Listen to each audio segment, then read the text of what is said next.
Rightio, so we are going to go inside the Camperdown clock tower. That's right. This is going to be exciting. So in January 1896, the Hamptonshire Council got a letter from the estate saying there'd been £1,000 bequeathed to build a lone standing clock tower as a memorial. They bit of toing and froing, they decided to go ahead. And they appointed a local state clock tower. All clock towers are uncannily similar because the height, etc. You've got to allow a week for the weights to come down. The design as well. That's right. And someone said that you probably copied the design from the Perth Town Hall. If you look it up on the internet there too, it's uncannily similar. Okay. Yeah, very much so. But this is the most iconic freestanding purpose-built clock tower in Victoria, possibly Australia, because that's all it was constructed for. It's only just been built. And it's definitely the biggest. There's one, I think there's one floor that's very small. Yeah. So this is probably the biggest, I would say, as well. Yeah, that's right. But this has been recognised by Heritage Victoria as the most iconic, and possibly in Australia because it's freestanding. A lot of the clock towers are on the council buildings.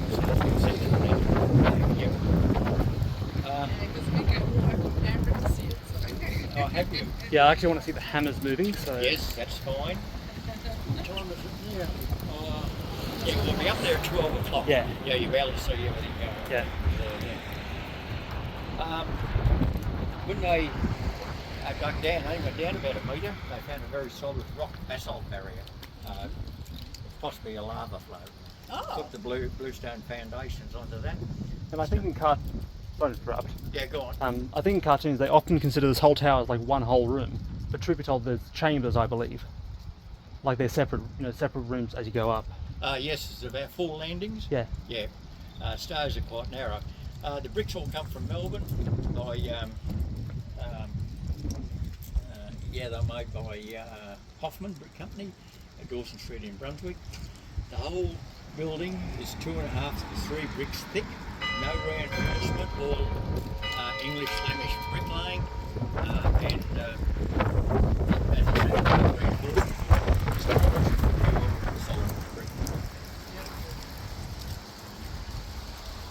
There's 238 courses or rows, I've counted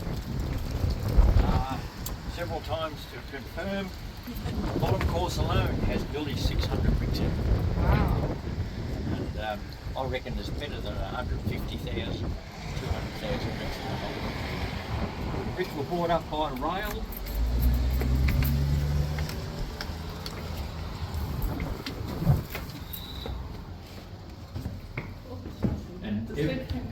I'll show you down here first. Okay, We'll cool. get up there by 12 o'clock. Yeah.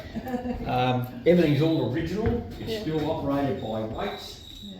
Oh wow. We had a major issue with it there about 12 months ago, and I sent a lot of the mechanism over to Adelaide to get remanufactured. Yeah.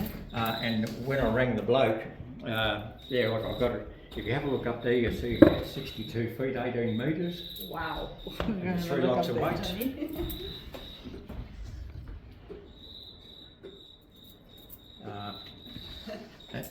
And the one to strike the out is £200 on that. And there's 3 weights, basically. How There's, often? there's 3 weights. 3 lots? Yeah. Yes. The weights themselves are about so big, so thick, they're stacked one on top of the other, Yeah. like with the slots spiralling. Because I actually have a grandfather clock at home, so yes. with a mechanical one as well. That's Very right. smaller version. Yes, that's right. Yeah, well, these are all still original. They operate. When I rang the bloke in Adelaide, he said, what do you got? And I told him, I haven't heard that one. He'd been around all over Australia. Don't panic, we've got plenty of time to get up there. Yeah, I know. And Just showing everyone how high the roof is. that's just right. He said, right, who built the mechanism? I said, Fritz Ziegler from Melbourne. Oh, he said, it's got to be so-and-so even old. I said, yeah, you're right. Yeah. And how often do you have to wind it? Weekly. Weekly. Okay. Yes. This Rotary International, like the local chapter, have about 6 or 8 fellas on it. They come up, take turn about. Oh, okay. And I'm associated with that as well. Oh, okay. But anything goes with it, I'm the go-to bloke. like I'm the one that pulls it apart and does all the work and everything Okay. else. And I just love it. And I Oh. do it idolatry. You can see the brick laying Sounds here, like there something too. you It's would all do. interlocked, Yeah. etc. As I said, the walls are 2.5 to 3 bricks thick. And you can see the aging on the building as well. You know, the age on the building. Yes, Very nice and smooth actually as well. that's right. About 2011, they repointed the brickwork. They had scaffolding right to the roof line, cost them 90,000. Tightened the building and that up. But there was also a big argument when they got up to the top end there. There was a lot of water getting in. It was getting into the mechanism, etc. And that there, and there was a big argument. And I got involved in that. I said, if I cross a like stuffing around and get on and do it properly. They said, well, we can't afford it anymore at the moment. So they pulled the scaffolding down after the brickwork was repointed. So you can see like it's a pretty good building. You see like it all tapers.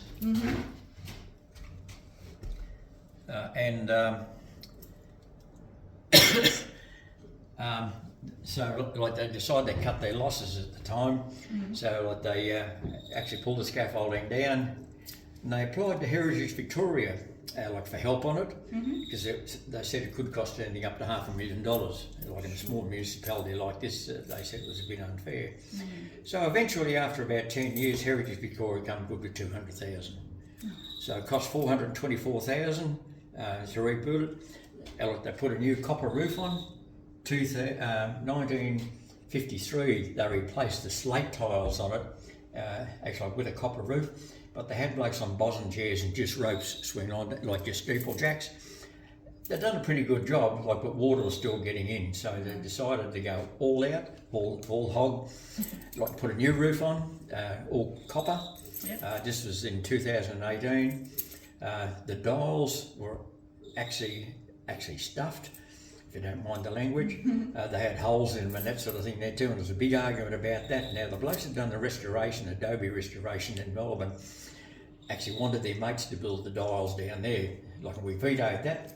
So this has been refurbished basically. You know the scaffolding on the outside as well. That's right, Yeah. it was right up to here. Yeah. Anyway, we pulled the dials and that out, and another fella and myself, I was under his directive, we built the new dials. Oh, wow. Yeah. And I assume just like the Elizabeth Tower, when it was under scaffolding, you know, they silenced the bells temporarily. Well, actually, I stopped the clock the whole time that they had the scaffolding there. So anyway, like when they were there, there was a big argument. Only about 6 weeks to go. I said, if you don't bloody do the dials there now, you're going to miss out, because the scaffolding was due to go back to Melbourne in about middle of October. So we jumped the gun.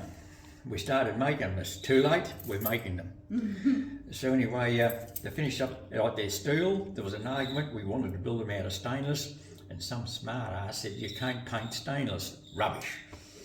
Because like you use an etching primer, and you can make paint stick to anything. So we finished up making them out of steel. It was 4 days to manufacture them. Like we put the original brackets permanently into place in that again. Then we had them sandblasted. I took them down to the local panel shop down here. He sprayed them like with the baked enamel, the 2-pack, the same as they use on trucks. Terrific stuff.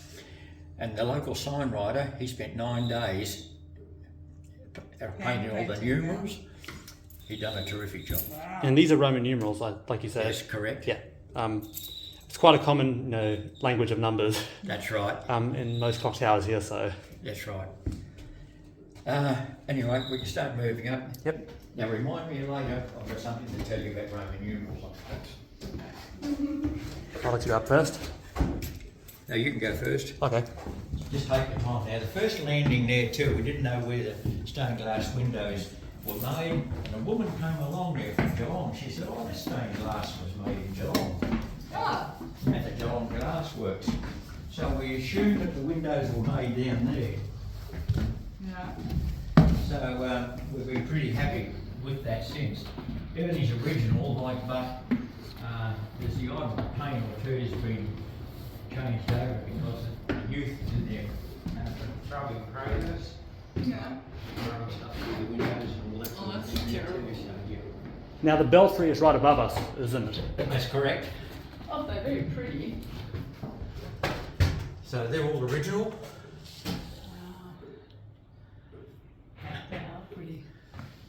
And you can see here, look how thick the walls and that are, because that goes out another half brick outside there too, yes. Or another brick with the length outside too, yep. The stairs are Oregon, North America or Canada. They used to come out in big billets and they used to cut it down. Yes, you'll get powder on Yeah, there. it's all good. Wash on. I'll stop there. Just, what's the time now? There you go. Yeah, the bells. Right here. There, take your photographs there. Now the first two bells you see as you come up the stairs there, they're the ones that actually ring the quarter-hour chime. Okay. The one in the far corner is the hour bell, Oh, wow. 900 weight, just under half a tonne. Yeah.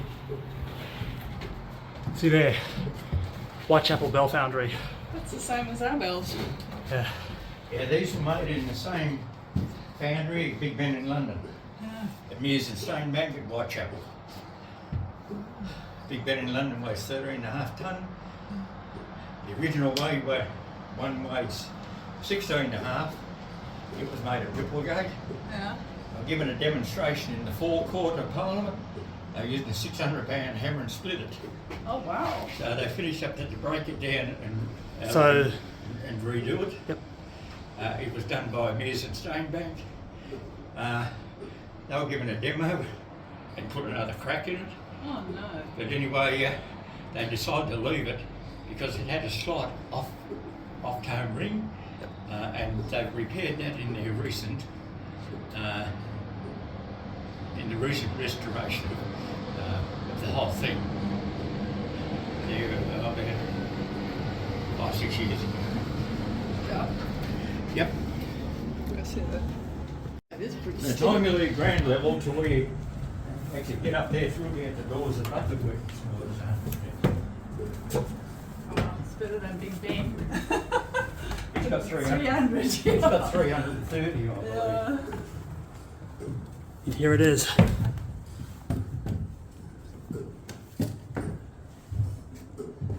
Wouldn't be a good time to find out that he was scared of heights, eh? Oh, wow. This is the mechanism. Here we go. Indeed. Take a seat there. So these are the fly fans. Yes.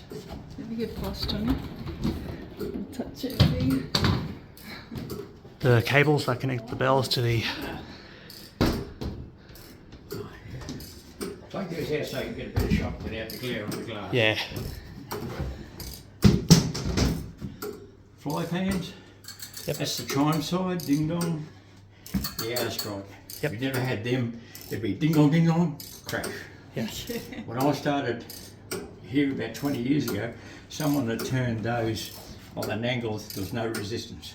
Oh, dear. Yeah. So we've got the escapement and the pendulum. Down here.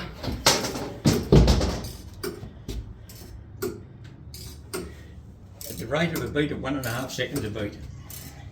Now the bells should go off at any moment now, I think.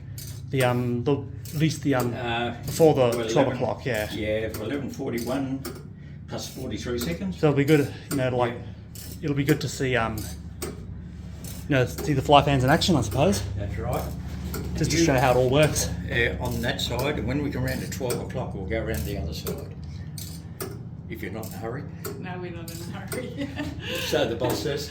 No, I'll just he's... take the windows out on the other side. I actually want to listen to the bells in the belfry. I don't know if we can go down. I think it might be too bad. How- How close can we get to the bells when they're ringing? I blew my hearing aids from here. Oh, shoot. Okay. So what we're going to do? I don't think we can. And when I went back to see them, they said, Although it is, "That's however, never happened though, before." What's your head, eh? yeah. However, though, I think, logically, the doors are open, so We'll hear it. yeah. We will hear it. The sound is acceptable from here, but I don't recommend going down. Yeah. be able to, when we go down, you can do another video of the big bell. Yeah. So, I'll turn the hearing aids right down, otherwise I'll load the bloody things up. It's already been done once. Oh no. So the pendulum is approximately 1.2 metres long or 4 foot. Yeah. Goes at the rate of 1.5 seconds a beat. The cast iron bob weight on the end weighs 70 pounds, Sure. about 35 kilos. On a wooden staff, because any machines about this size, a wooden staff keeps the time more accurate than if you had steel or composite, because you get expansion contraction. And if you had a steel one, it'd get anything up to a variation of 20 seconds a week. So that's on a wooden staff. The escape mechanism works exactly the same way as Big Ben in London on a smaller scale. It's known as the, it was invented by Edmund Becker Denison. It's a double triple legged, you've got 3 legs here. Hit this stop and 3 legs here. A double triple legged gravity escapement, and the gravity escapement refers to those levers there. And as the pendulum rod pushes that lantern or lever there, it releases the star wheel, actually to the next arm. And when it does that, it also kicks the lantern or the lever on the other side actually back just that little bit. You see it on both sides. Yeah.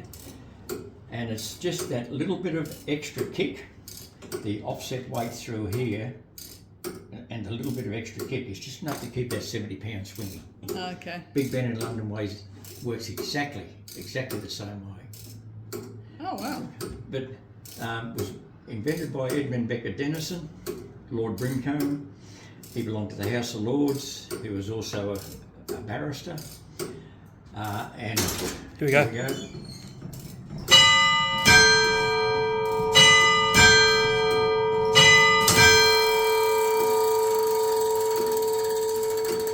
And it took him 10 years to invent that. Wow. And someone said to him, okay, seeing you've invented that, take a patent out of it. And being a barrister, that wouldn't have been any hassle at all. He said, no, I'll leave it for anybody that wished to use it at any time, anywhere. So it was rather good of him. Yeah. But also too, he had an affliction. He also suffered from Asperger's. Okay. If you understand that, Asperger's are people that seize on something and they don't let it go until they perfect it. Oh, right. Yeah. Yeah, Jonathan has autism, so Yeah, on the spectrum. if you understand that. Yes, I can. And it took him 10 years to invent that, but it was very good of him, actually, to let people use it whenever they want. I've had an English gentleman here. He belonged to the English Horological Society, and he was come up here and he said, oh, that's a rarity. I said, no, it's not. And he said, yes, it is. I said, it is not. Anyway, he said, why do you say that? And I said, he said, I've only ever seen one other movement. I said, Big Ben in London. He said, that's correct. Now, he said, this is only the second one. I said, they're everywhere. The post office lock and terrain has exactly the same mechanism as that. And I named off a heap of them. Now, the bloke who built this, Fritz Ziegler, he was a German immigrant. He'd done his time at Thomas Cook at York in England. And he came out to Australia in 1888. Worked for another clock-making firm in Elizabeth Street in Melbourne, had a blazing row after a couple of years, stick it. I was talking to his grandson. He was about 93 at the time. He was an X-ray man in the Warrnambool Hospital. It's amazing how you get talking to people. Like I knew that because he had an article in the Warrnambool Standard, so I buried the pride and I rang him. He filled me in with all this information. He also gave me a book on the history of the gentleman. Well, he told me where to get a book. Yeah.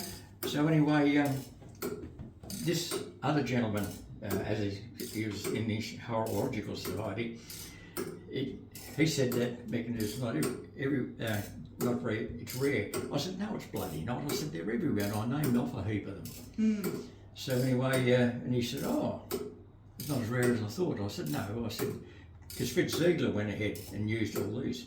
Now, Fritz Ziegler built the one in the Flinders Street Tower in Elizabeth Street in Melbourne. Also, Abigog and Magog and the Arcade in the city, which is pretty famous.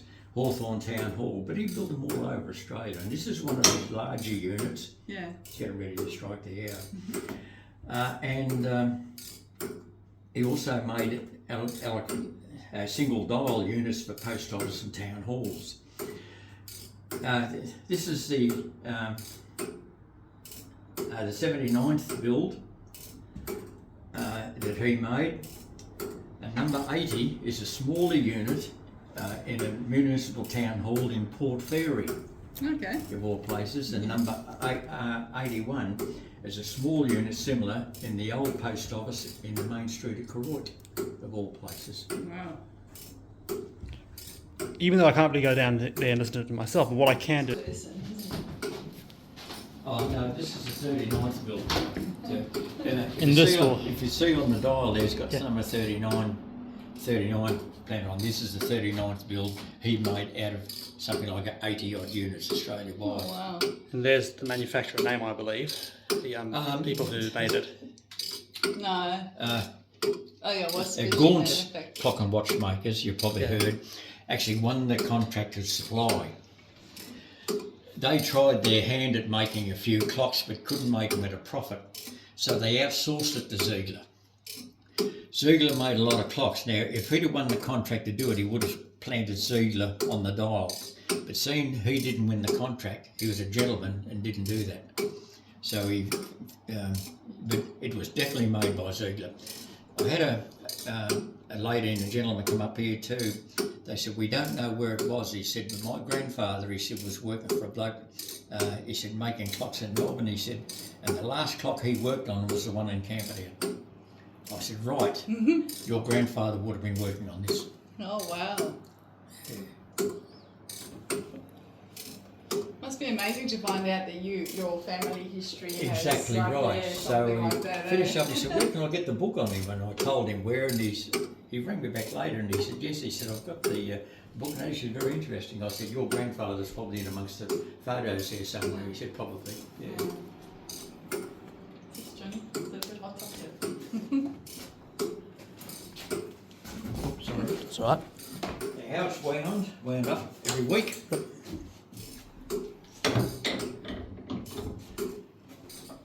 Just pure muscle power, and when we wind it, we have to engage that. That's the going weight. If we don't engage that when we wind, you're going to take the power off. Yep. And if it takes you 5 minutes to wind it, you lose 5 minutes of time. Okay. But that there, as you can see, it's moving. That's just enough to keep things going. You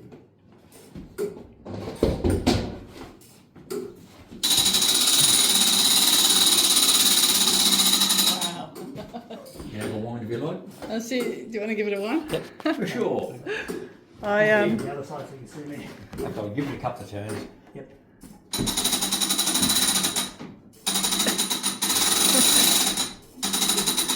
Okay, stop. Yep. There we go, you can feel it. There you go. And let the lady have a go too. Yeah. If I can.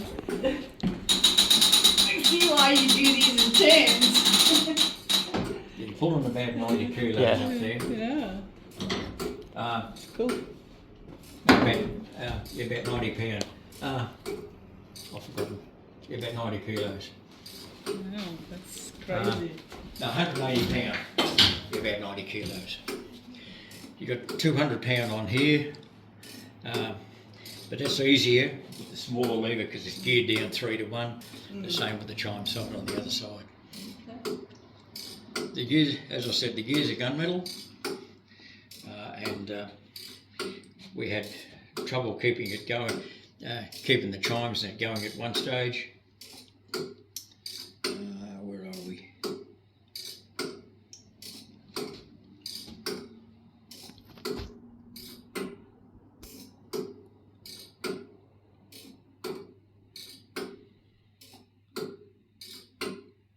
Makes a nice sound there.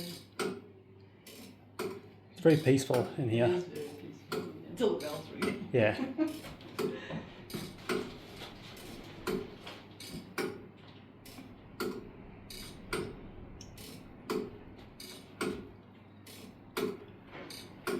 Oh, it's not a very good one, that one. It might be that one. No, not that one either. In the good light you could see the holes there are flogged out, you know, looking, and the roller pallets are rolling around in there. Now hooking on the gears, they're actually hooking on these ones here. They had damage quite a few of the teeth on those, so they decide, okay, we'll make it with it. Oh, okay. Yeah, and he's willing to pursue it. Here we go.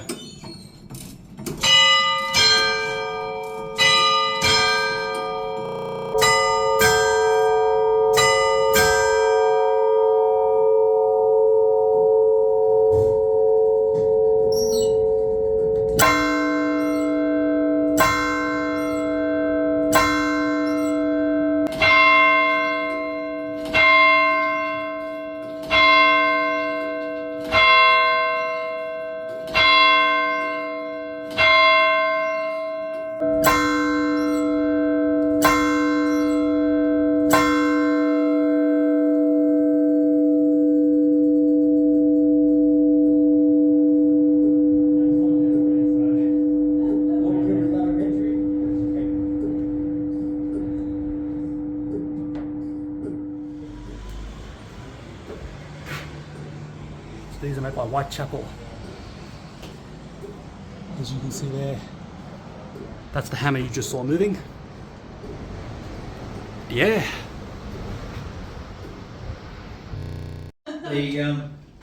You're asking about the piping. Yeah. Sometimes the weather blows under the door. There's a tray there for the downpipe. Yeah. But also too out on the balconies there. There's also a downpipe on them as well. They're all fitted together. The very top of the clock tower, everyone.